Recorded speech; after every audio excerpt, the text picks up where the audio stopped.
So we're going to start with a really easy question. Who Yeah. are you and what do you do? Could you introduce yourselves? So I'm Joyce, and this is Nathan Curry. Hello. Hello. And we're the co-artistic directors of Tangled Feet. And tell us a bit about Tangled Feet, for those of us that don't know. You tell us about Tangled Feet. So Tangled Feet is an ensemble theatre company. There's a group of us that make work together and run the company together, and all of the work tends to be devised, starting from an original idea, original concept, a set of themes, a set of questions, and then we make work in a variety of settings. So inside theatres, outside in the street, in found spaces, in community spaces, and we're really led by the theme of the work or the questions the work is asking about where it goes, where it should be best placed. And alongside the making of the theatre, we also have quite a large participation offer where we work with young people through making work. We run a drama therapy service. We run a talent development sort of mentoring scheme sort of for young and emerging ensembles that are sort of coming out. And everything tries to go through the work we do, whether it's through workshops or performance. We're trying to articulate, I guess, who we are as a company through what we're putting out there. And we have now been going for 16 years. Veterans. Yeah, of something, but I'm not sure what. And you mentioned quite a broad range of ways in which you work there. Yeah. Is that there for a broad range of audiences that you feel you are targeting at? Yeah. Yeah, I mean, we have. I don't think we. No, our audience is very, very broad. I suppose every project we make, we think a lot in the inception about how exactly it's going to meet its audience, and the circumstances and the framing of that and the relationship, and that's often very nuanced and very kind of integral to what the work is and how it's shaped. And so, for example, our work for children and their parents will be very much shaped around how those young people are going to and their parents are going to simultaneously experience the work. But I don't think we don't have a target demographic. I think what's quite nice about the work we get to do is that it's very accessible, and particularly our outdoor offer, it's designed so that anybody, whatever their walk of life, can come across it and enter into it and get something from it. Yeah, I think partly through making outdoor work, we've enjoyed and become skillful at making work for broad ranges. And actually, having recently had a conversation with a partner venue, which was a theatre, they asked us the question, who is your target audience for this work? And Kat and I sort of sat there slightly silent because we weren't quite sure. We're just making the work in a way that everyone will enjoy, that maybe the time slot decides who's going to come because it's at 7:30 and it's in a space. But actually a lot of our work, I think, particularly having made a lot of work outdoors, is for groups of people of all ages. Great, that's a lovely introduction. So if I can rewind time back to 16 years and a bit ago, how did you come to form Tangled Feet together? Right. I wasn't there 16 a bit ago, so Nathan was there. Yeah, so basically a group of friends from Middlesex University had trained together and had that experience, which I think a lot of people have through training, is discovering a world of making theatre and of devising and of physical work and of group-led work and collaborative process. And we made a piece at Middlesex, which was our first piece of devised work, and we sort of had a name, it was an awful name at that time, but we really enjoyed the making of the work and sort of authoring the experience of the story. And we were kind of inspired a bit by companies like Force Entertainment and Trestle, Tolbay and Idiot, Frantic Assembly, that sort of devised physical work.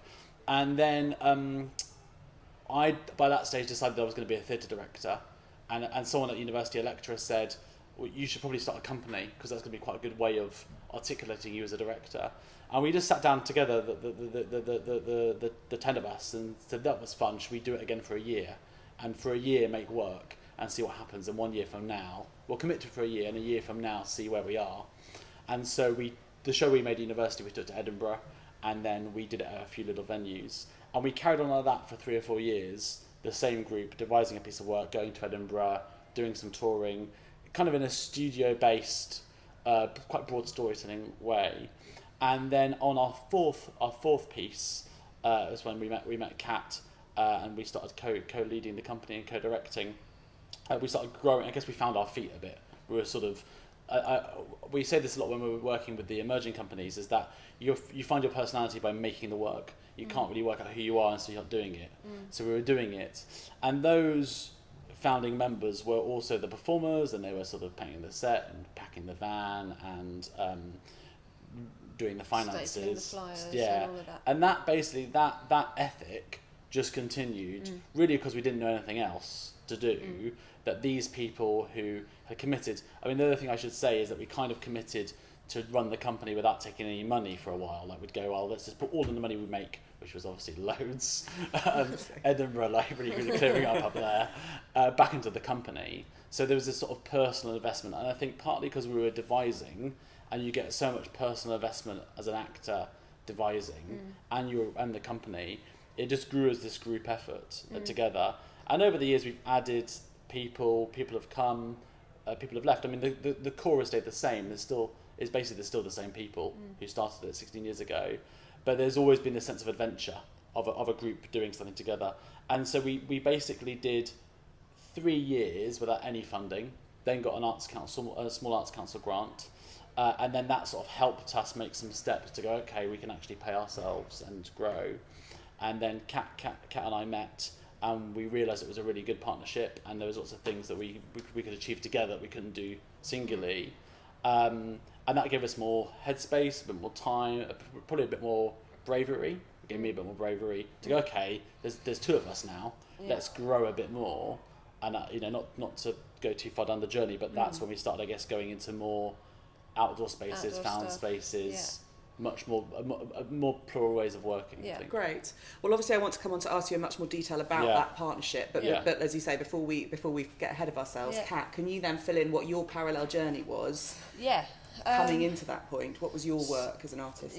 So I suppose I trained at Hull, doing the drama course there, and was simultaneously interested in directing and set design, scenography and writing, really. And so I'd been pursuing all of those things. I'd done a master's in scenography, which took me into doing outdoor stuff. I went and lived in Spain for a bit, and you might as well work outside there because it's nice and hot. We were constantly breaking into found spaces and putting on weird installations and doing stuff in several languages at once and all that kind of stuff.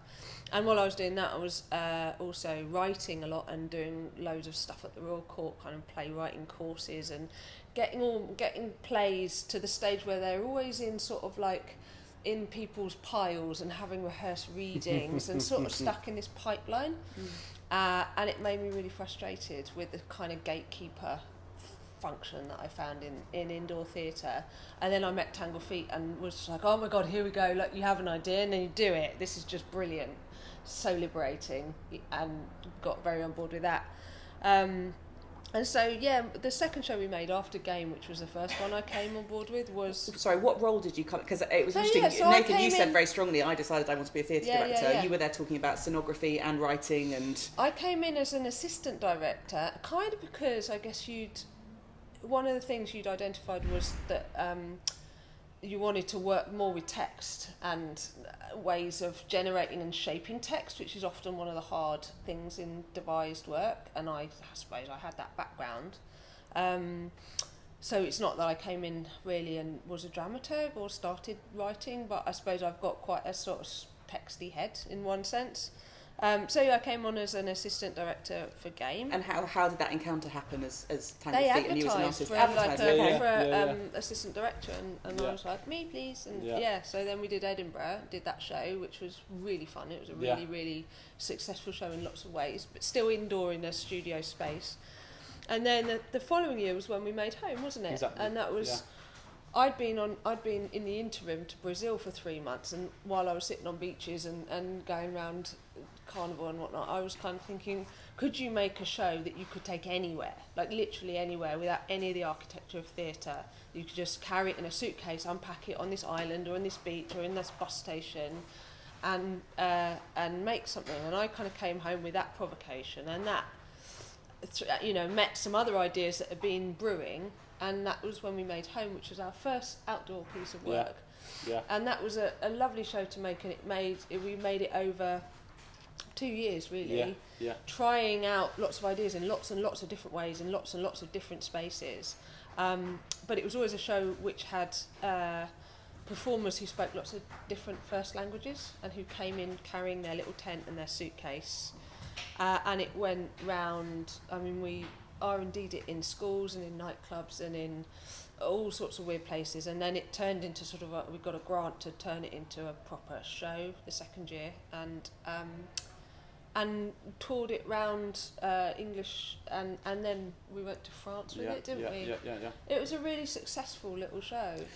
And when you're saying we in that context, are you referring to we, the broader ensemble, as opposed to you two as what you now are co-artistic directors? Yeah. What was that journey from quite a multifaceted ensemble to the sense of you two evolving a partnership together?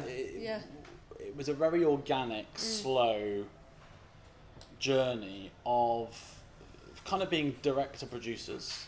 That two directors who had a set of skills that complemented each other, that were very different but got on well and had a shared sense of sort of adventure and play.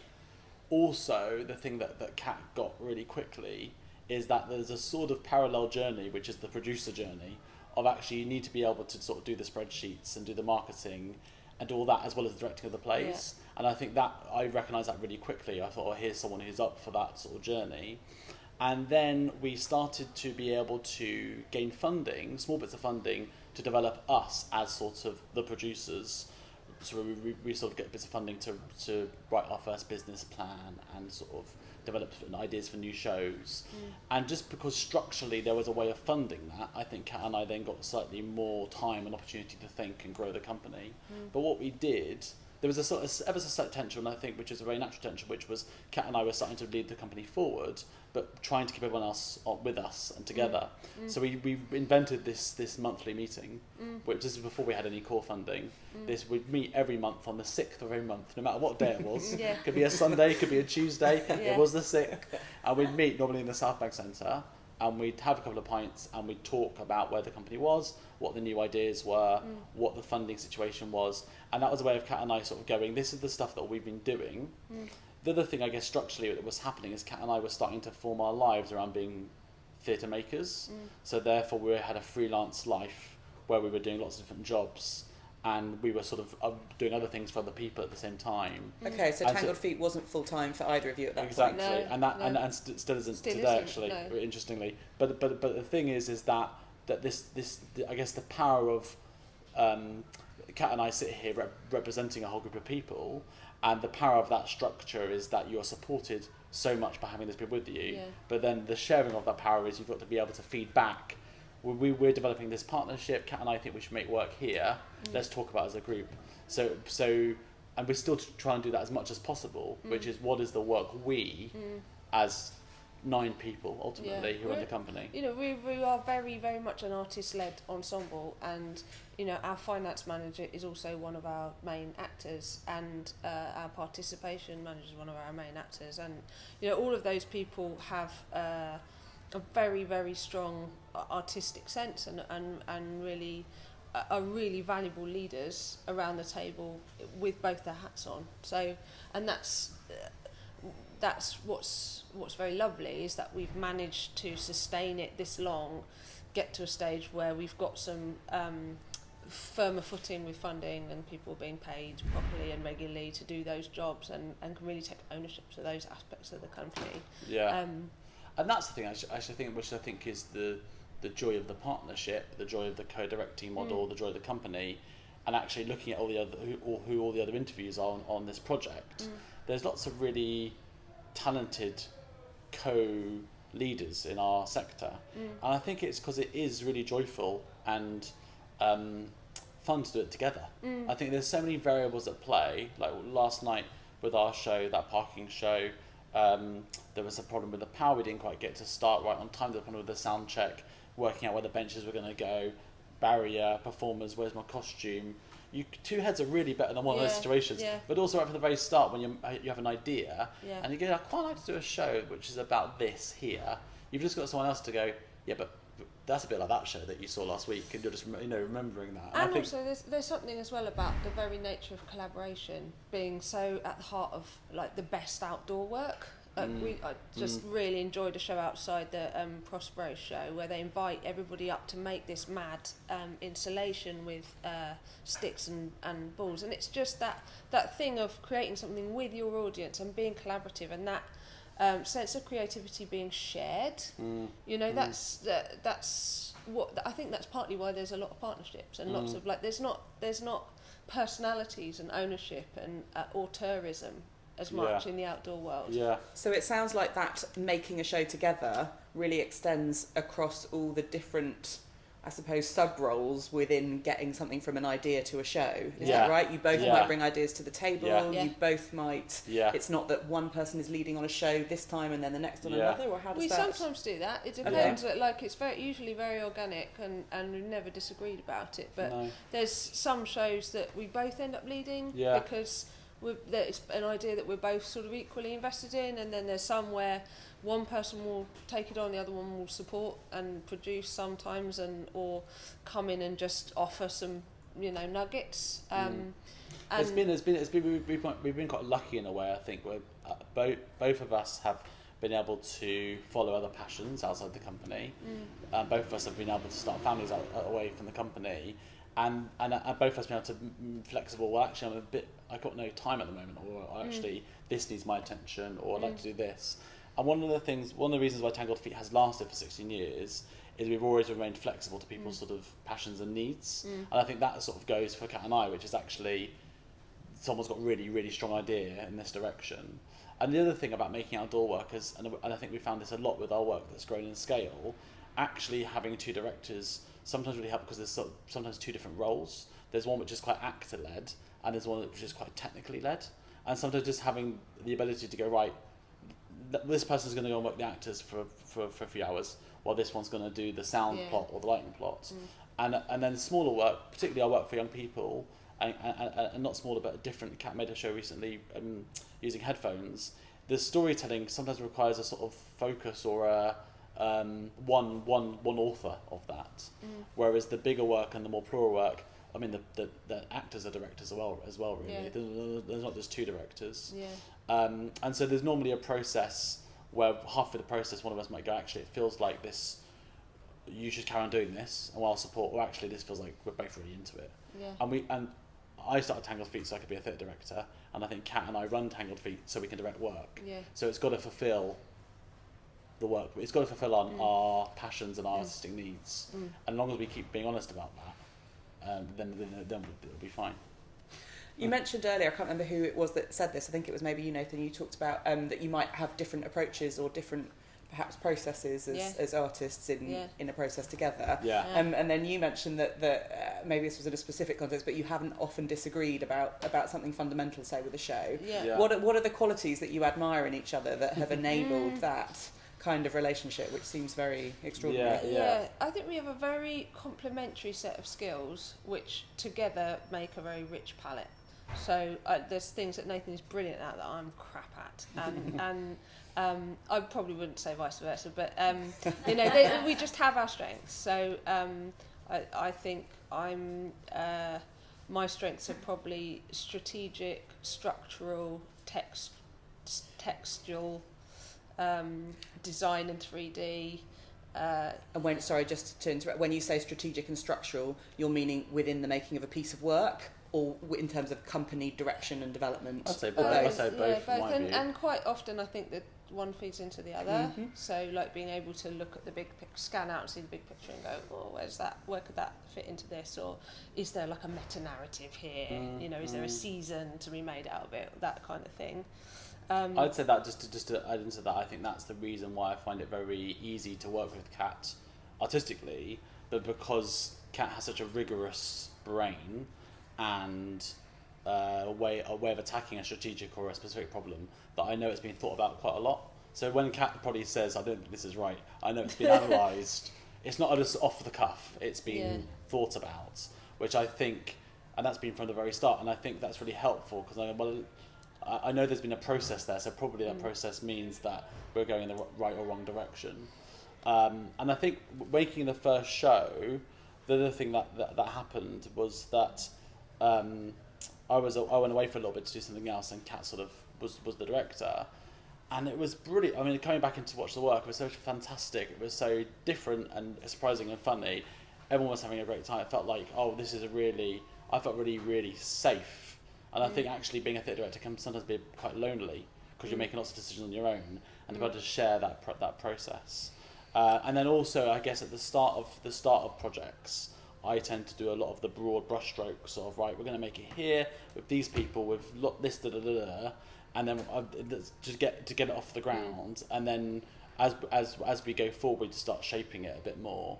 But I think it's probably slightly habitual because I've always done that, having started the company. Nathan's very, very tenacious and is the one often driving things forward very hard, with a lot of energy, which is enormously useful. And he's also the one, I think, very often who holds the room, is very people focused, and has everybody in the room in his mind, and is able to do that, which I think is a formidable task. But it's sometimes quite nice for me. I know he's doing that, and I can step back and go, whoa, what's the, is there a bigger picture? Is there a problem to solve out over here? And then come back in and feed into it. So we sometimes do a bit of that when we're working together. But it might be useful to say, and particularly useful for the filming purposes, is that when it has been difficult, there's been difficult moments, the thing that's helped it or alleviated it is knowing where we are in each other's process. And going, well, what's your process now? Right, because I'm trying to do this over here.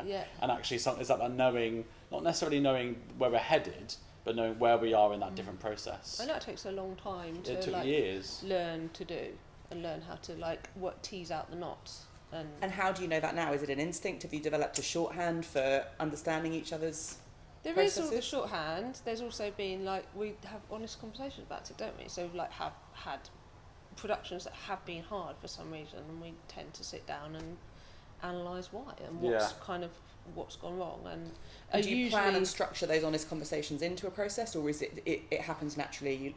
There's an organic sense that that's how you work together. We always structure an evaluation conversation with everybody, and those are usually quite rigorous and open to taking the thorny things that people found hard and trying to tease them out, which is valuable so they don't get stored up. The other thing is that I think we said this the other day when we were in a rehearsal, is that we disagree with each other all the time. But it's about whether or not it's the right time in a process to verbalise that, and what will you gain, because you're constantly not knowing where you're going when you're making a piece of work. You're constantly making mistakes. So I may try a improvisation, which Kat may think is fantastic or awful, but she will know it's not the right time really to judge it. It's it's just we're making work. And so a lot of the time, it's about whether or not it's the right time, at what point. And actually, there's lots of decisions we probably both make artistically, where we'll go, okay, that's not how I saw the work happening, but let's follow it for a bit. And at a certain point, one of us will go, I just don't think we're going anywhere with this. And either that other person decides to go, no, this is my line in the sand, this is my stick, this is the hill I die today, this is in the show.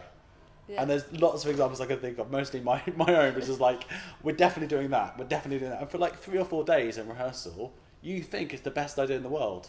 But until you've really worked on it, or you get someone else to come and watch it or something, but you're constantly in a partnership, especially a co-directing partnership, compromising and negotiating, but the work gets richer. And I really believe it does. It becomes more plural, there's 2 points of view.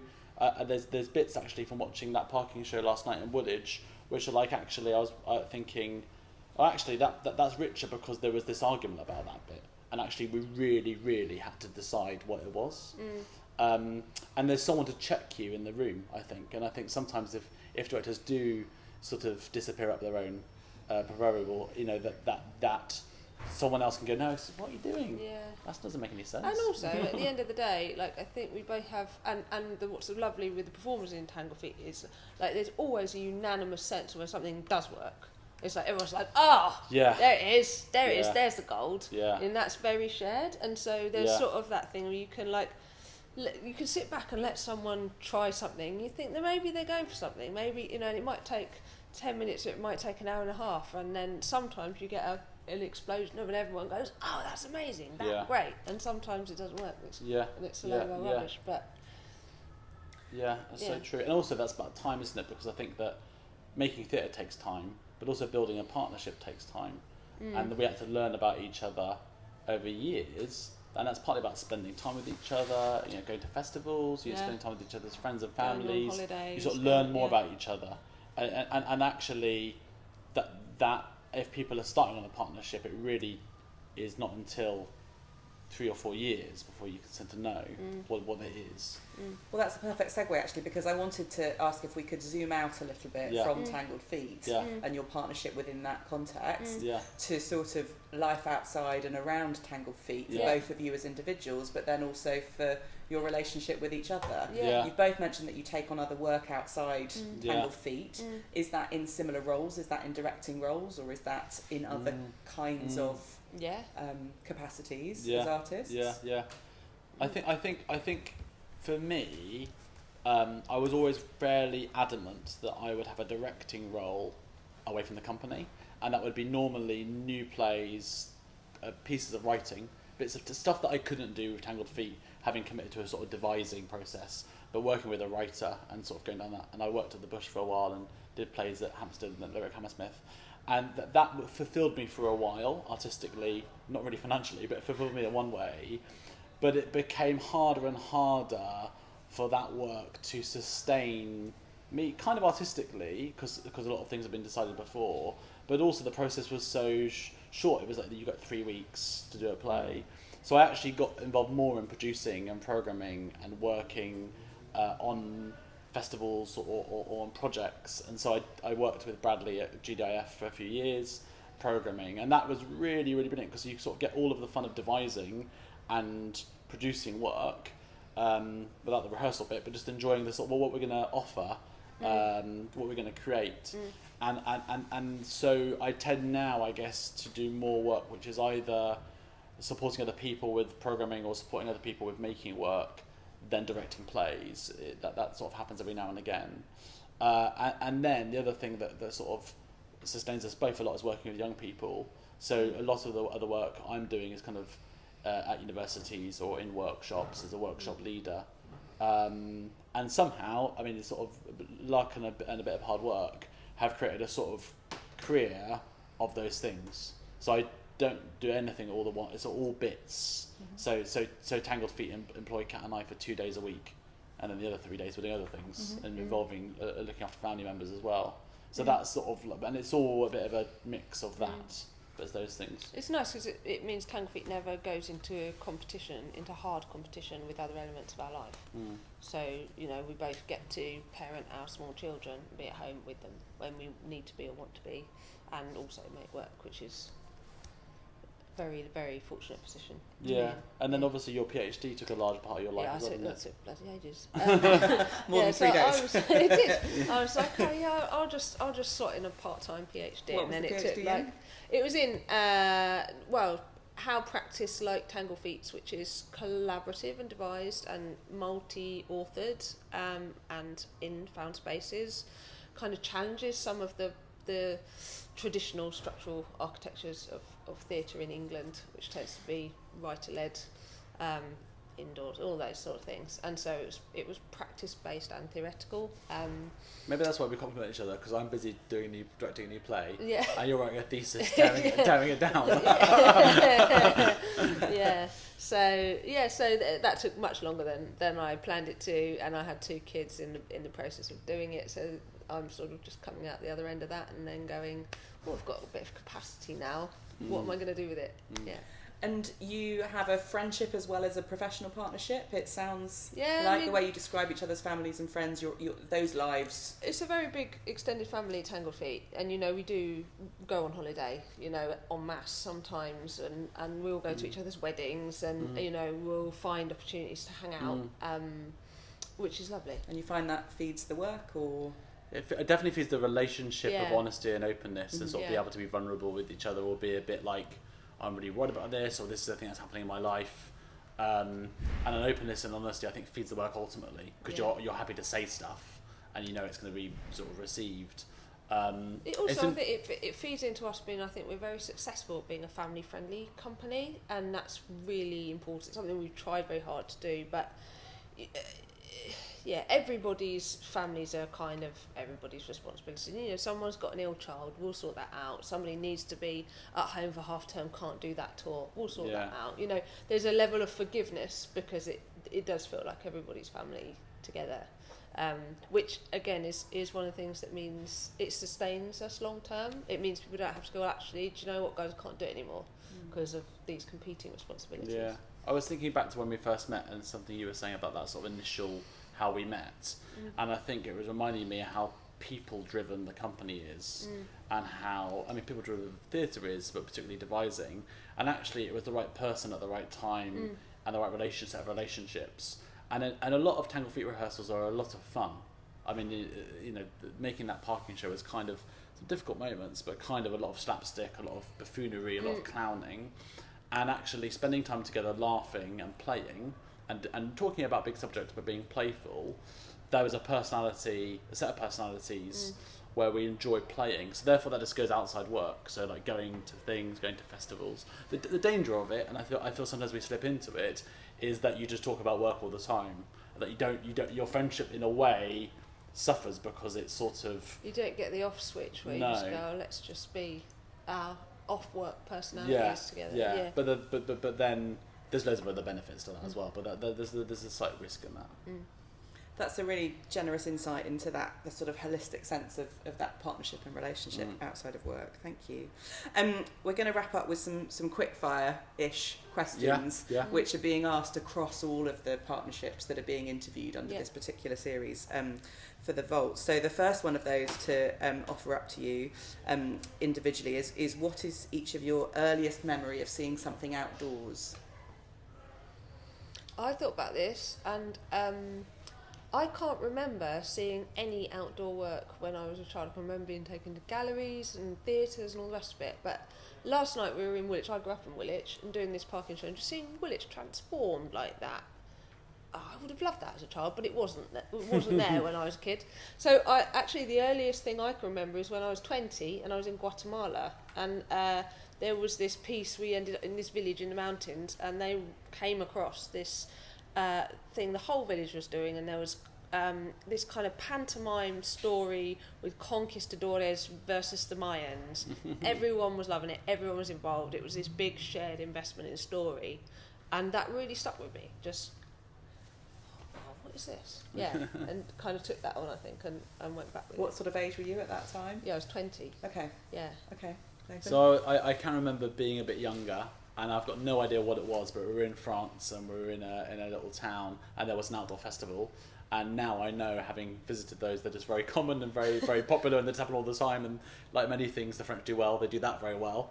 And we were there, and there were sort of acrobats and performers, and there was people eating, and there was, I mean, I've got no idea what the work was. There was just this sense of the community coming together to play together, have fun together.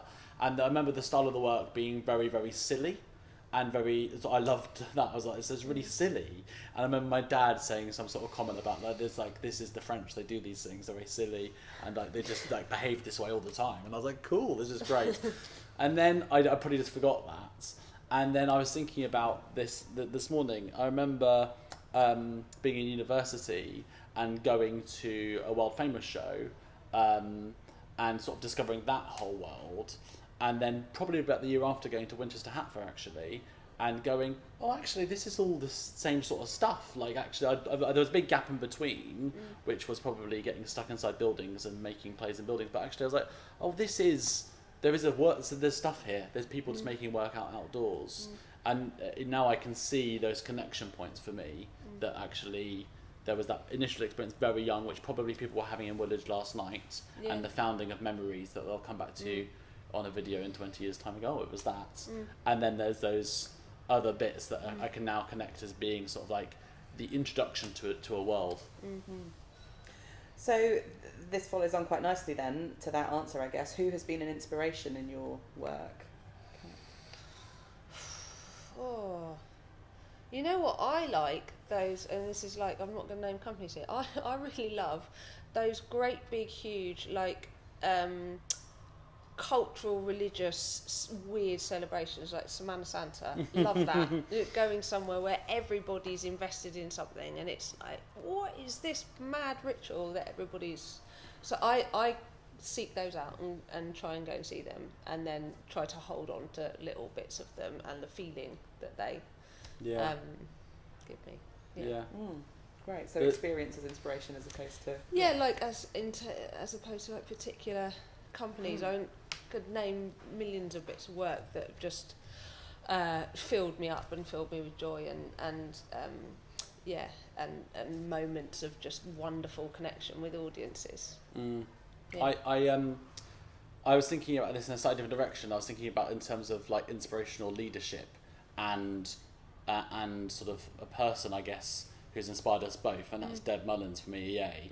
And I thought, actually, you know what, just because recently leaving EEA is probably a good time to mention it, is that she welcomed us into the company when we first started making outdoor work, and we assistant directed her on Wishful in Victoria Park and worked with a sort of ensemble of performers, and we learnt loads on that gig, and she was very, very warm and generous. And the politics of EEA, the participation, the way she sort of grew that company over 30 years and shared it with people, constantly sharing it. I think without knowing it, Kat and I were like, actually, this way of working, this family way of working, and this sort of participation way, it was probably, Wishful was in 2010, and we made Home in 2009. So actually, probably part of that journey is that mentoring from EEA and Deb as a person, helping people join in, and she helped us join in. And that long-term sustainability of that, the ethics and the sustainability being completely intertwined. Yeah. Great, thank you. What is your proudest professional moment working in outdoor arts?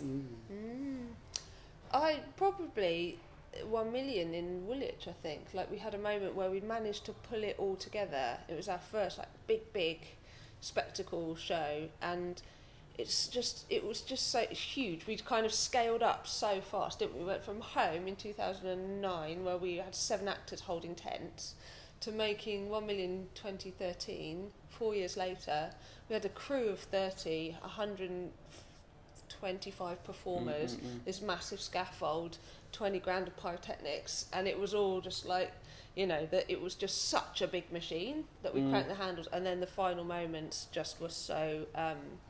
everything came together, and the effect, which obviously with something of that scale you don't see until the first show. There's no dress run, there's no real tech, you don't get to tech the pyro, you know, all of that. So it all goes off and it lands. So it's like, there we are, that was amazing. Yes, it was worth all those months of really hard work. So yeah, probably that. I mean, I can still remember how my heart felt at that exact moment. You know, I can still recall the feeling. I think another one we did in a similar way was our first time we performed with Angus at Watch This Space, and I think that that was just outside the National Theatre. Outside the National Theatre on the Theatre Square. And I think however much you try not to make our sector about, I guess, moments of prestige, there was something very, very rewarding about the National Theatre wanting us there and Angus wanting us there, and that was in 2012. It was the Olympic year. And we worked with a big ensemble of young people and did all that sort of melts into air. And I'd worked at the National Theatre as a staff director, and there was something really, really joyful for me at saying to the people I met there, come outside and see my work. It's just there. This is outdoor theatre. This is what it's like. And the sort of that sort of work and that story that we had made being there at that sort of platform, it felt like a sense of, it felt like some sort of arrival or some sort of moment to celebrate all the hard work of driving and carrying bits of set on your back and all of that. Putting the scaffolding up. And I guess being honest about it, you do look for those moments of going, well, I'm recognised, because we have such little critical recognition in our sector. People aren't writing about it. So you do look for particular people or particular places, and GDF is another one to go, actually our work is celebrated somewhere. So to someone considering working in outdoor arts, what would you be able to tell them is the best thing about this sector? The camaraderie, definitely, and the generosity. Everybody, it feels like, is so open to supporting each other and helping each other, and there's not I think there's a very different sense for me to the world of indoor theatre, which can sometimes be a bit protectionist. I think that's the best thing. I'd say the sky's the limit, literally, in terms of your imagination and your ideas, and you're not boundaried by walls or seats or structure. Everything's open. Yeah. And the second thing is the audiences are incredible and hungry and there and ready and they are everyone. And I think those two things are kind of what every artist it wants. The sense of creative freedom and an audience, and I think that's the reason to immediately get outside the door and get into the garden and start making work. This is our penultimate one, and I appreciate this is difficult to do quickly or neatly. The question is what are some of the biggest challenges you faced? I guess it's something about what's the nature of the biggest challenges you faced. What's the kinds of I mean, obviously we saw this, so I thought about that a little bit this morning, and I think artistically for both of us, it's about the dramaturgy and the narrative and the telling stories outdoors that have a strong dramaturgy and strong narrative, and that are robust to a set of eyes for half an hour, and aren't necessarily the same story repeated every 3 minutes, but a narrative that moves on and the images change and the story grows. And I think we find that really hard in rehearsal, and spend a long time going, this is just the same story every 3 minutes changing. Like, what is actually the story here? And then structurally is actually having enough time and money to dream big.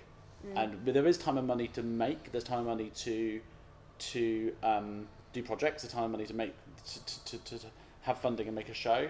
But there's not enough quite time to not do that and just think and just sit back and go and let your ideas just emerge. Yeah, and I think the challenge that we often have is one of just getting so caught, because we produce as well as direct, you get so caught up in the logistics of things, and outdoor arts can be so logisticy. I mean, Nathan spent probably 8 hours yesterday driving a pickup truck, you know, and delivered it back at 12:30 in the middle of the night. You know, those kind of things. We know everything there is to know now about trailers and you know, it's like, I don't want to know this stuff. This is not what I want in my head. Take all that stuff out and put it over there, and so that I can actually think creative thought. And I think if you're not careful, one can squash the other and give you not anywhere near enough time or energy to do the creative stuff. And I guess a note to the sector and a danger is that Kat and I went to a roundtable conversation with the Arts Council probably about 4 years ago, and one of the things that was brought up was the lack of skilled production managers to production manage outdoor work, and that remains a problem 4 or 5 years later. So we were production managing our own show because there was no one else that we could get with the right. So that danger, that risk that we've seen, then has become real, and it does affect the artistic sort of work as well. So that sort of technical support is a big challenge. Great, thank you. And then finally, tell us about a particular outdoor performance which is etched into your brain. I can't remember what it was called. You might remember what the big white men in France were called. No, I don't know what they're called. But yes. Cadan. Cadan. The horses. They were the same company with the horses, but they're floating. Big round. For the purposes of the camera, that's Robin Morley with the knowledge. And the memory. The Tunbridge Wells in 90. It's Cadan. Quidam. Yeah, we saw them in France. Didn't we? Yeah, very gentle. We saw them. It was the setting that was amazing, because they'd programmed it at night. And the audience were either side of the river that went through the town, and these great big things filled with helium and lit up and with big wings just floated over us all with this amazing soundtrack, and it was just so peaceful and dreamlike and hallucinatory, and just you could see the epicness of the whole town turning up on these riverbanks. That was lovely.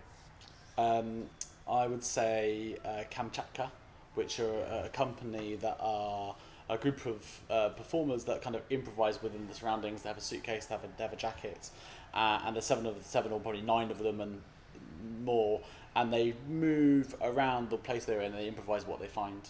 And I saw them in Luton, it's either Luton or Watford, where they were sort of in the road and they stopped a car, and they got into the car and they left one person behind and they went off the car, and I was like, is this a setup? Is this real? What was it? And then look on the person's face, you're kind of like, this is not a setup. They actually they convinced someone to get into the car, and they also climbed onto the roof of a bank and they climbed into a window, and it was the sort of the playfulness and the look on the audience's faces, like the risk of, the risk and the sort of joy. That really, I've seen that comedy a few times, and every time I see it, it sort of leaves its mark. That's fantastic. Well, that's a lovely thought to leave on us as well. So thank you both very much for your time and your openness and sharing that. Really fantastic. Thanks, to record that journey. Thank you very much. Fab. Well, thanks.